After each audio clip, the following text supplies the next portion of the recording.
Hi guys, good morning. Meron pa akong sugat na nakuha ko sa aking trabaho kahapon sa aking daliri nang kumuha po ako ng tubo na 3 inches PVC pipe para ibigay sa customer. May konting sugat po sa aking daliri. Ayan po, medyo sumasakit kaya naisipan ko pong lagyan ito ng kandila at patakan. Mabisa po ito guys, for your information. Yung kandila ipatak nyo sa, yung tulo ng kandila ipatak nyo sa kung saan yung sugat na maliit. Gawin nyo po ito mga 3 to 4 times kada session.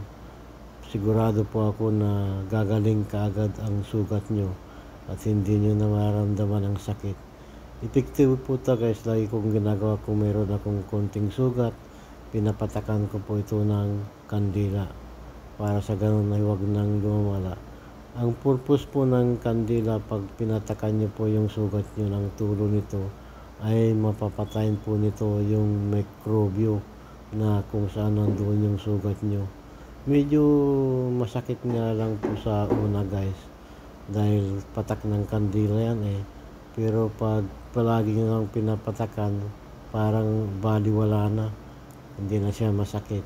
Gawin nyo po ito guys, mabisa para wag na kayong makaramdam ng sakit ba.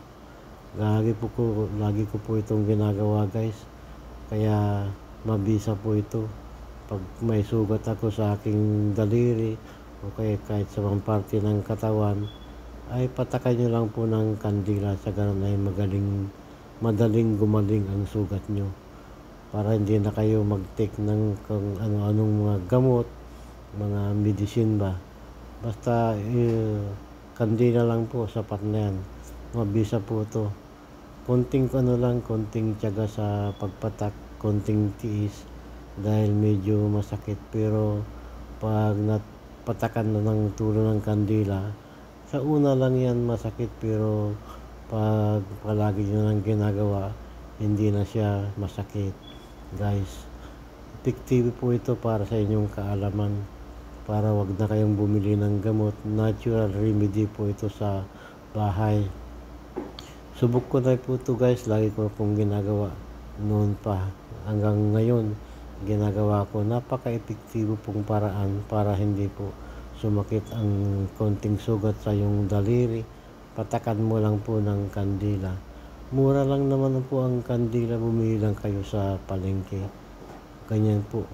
Maganda po ang kandila, magandang pang gamot sa mga sugat. Kung hindi nyo alam, kaya sinasabi ko po ito para malaman nyo, para sa ganoon ay magkaroon kayo ng idea kung paano biglang gagaling ang yung sugat ng madalian ba. Para para magkaroon kayo ng informasyon kung paano nyo gagamutin ang konting sugat nyo para hindi na siya lumala pa at hindi nyo na maramdaman ang sakit. Para bang yung patak kasi ng kandila, mainit na mainit. Pag dumapo ito sa sugat, yung mikrobyo nandun sa sugat, mapapatay niya. Kaya sa ganon ay magadaling gumaling ang iyong sugat guys, kaya ganon po.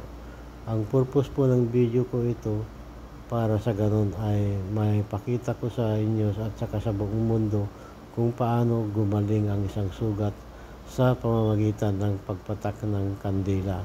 Epektibo po ito guys, subok ko na. Ganyan lang po, patakan nyo ng 3 to 4 times. Tapos sa isang araw, mga 3 beses para mas maganda. Pag nagustuhan nyo po ang video ko na ito, please like, comment, and follow for more. Subscribe to. Thank you.